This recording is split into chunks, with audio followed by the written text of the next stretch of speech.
मित्रों नमस्कार। मैं डॉक्टर वाचस्पति त्रिपाठी वैज्ञानिक आज आपको कुछ ऐसे अनसुलझे सवालों का जवाब वैज्ञानिक जवाब देने आया हूं। आपने सुना होगा कि दीवानों को कान होता है। आपने सुना होगा कि पिता के करनी का फल बच्चे भोगते हैं। आपने ये भी देखा कि पुराने समय जो आयु थी मनुष्य की 116 साल थी, वो घट के 65 साल हो गई। ये सब कुछ का जवाब आज हम आपको देंगे।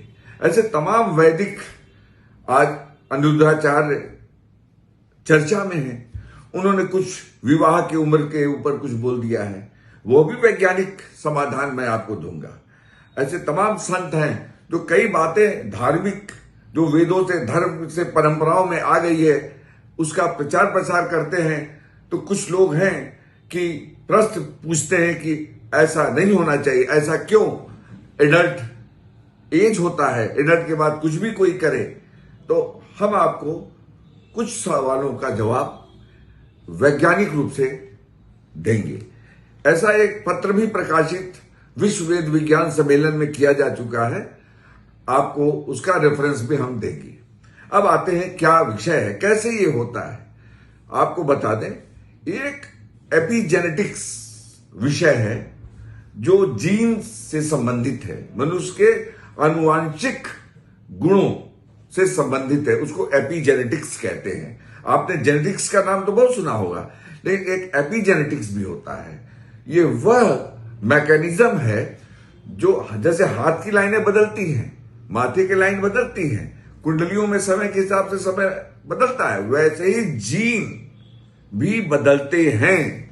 या आप जान लीजिए, जीन भी बदलते हैं। जीन सदैव एक साथ नहीं रहता, और जीनों का बदलना की मैकेनिज्म एपिजेनेटिक्स होती है। अब मैं आपको बताता हूं क्या होता है। जब आप किसी बंद कमरे में भी कोई पाप करते हैं, कुछ भी करते हैं, गलत काम भी करते हैं कहीं भी, तो आपकी आत्मा उसको समझती है कि ये गलत कर रहे हैं आप, और उस आत्मा से आपके जीन के ऊपर एक कोडिंग हो जाता है। और जब वो कोडिंग होता है तो उस कोडिंग के हिसाब से जीन एक्सप्रेशन करते हैं, और ये जीन एक्सप्रेशन करते हैं तो उसके हिसाब से तमाम रोग आज हो जाते हैं। ये एपिजेनेटिकली जो एक्सप्रेशन कोडिंग हुआ है जीन पे, इसका एक और गुण है, या कह दीजिए दुर्गुण है। वो क्या है? ये बच्चे में भी जाता है, और दूसरा ये रिवर्सिबल होता है। अगर आपके पिताजी ने कोई पाप किया, वो रिवर्सिबल था, लेकिन उन्होंने ऐसा पश्चाताप नहीं किया, ऐसा कर्म नहीं किया जिससे पाप का पश्चाताप कर लिया जाए, या पुण्य कार्य न किया हो, तो वो कोडेड एपिजेनेटिकली कोडेड जो जीन्स हैं वो बच्चे में चला जाता है, और बच्चे में उसका जीन एक्सप्रेशन होता है।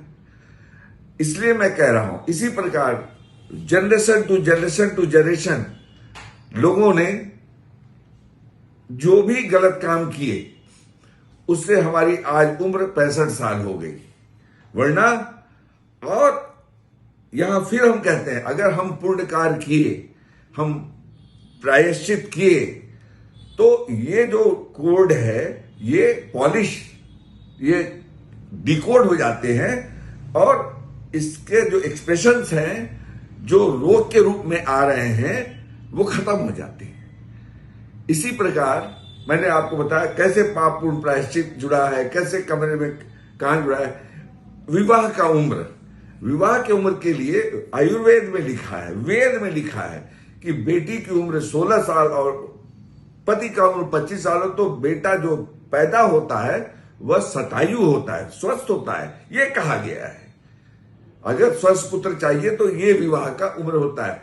इसका भी कारण यही है, क्योंकि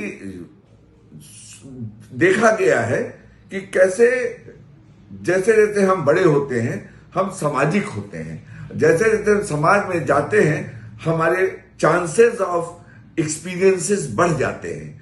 आज के जमाने में तमाम ऐसे पिक्चर आ गए हैं, तमाम ऐसे व्यवहार हो रहे हैं जो एपिजेनेटिकली जीन्स पर प्रभाव डाल रहे हैं। और जो मैंने कहा, एपिजेनेटिकली जो जीन के प्रभाव है वो बच्चे में जा रहा है और वो वैसा ही फल देगा जैसा कर्म व्यक्ति कर रहा है। तो ये माना जा सकता है कि जितने कम आयु का बच्चे होंगे दोनों ही, उतने ही संतान स्वस्थ होने के चांसेस रहेंगे।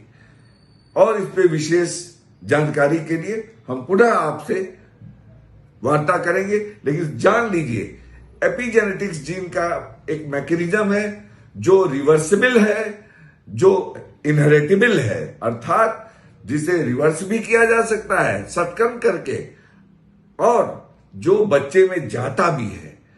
तो बच्चे में ना जाए इसके लिए अगर हम सत्कर्म करें, प्रायश्चित कर लें गलतियों का, तो निश्चित हम अपने को और अपने आने वाले संतति को भी ऐसे बुरे परिणामों से बचा सकते हैं। तो आज के लिए इतना ही, फिर मिलेंगे दूसरे सूत्रों के साथ। नमस्ते।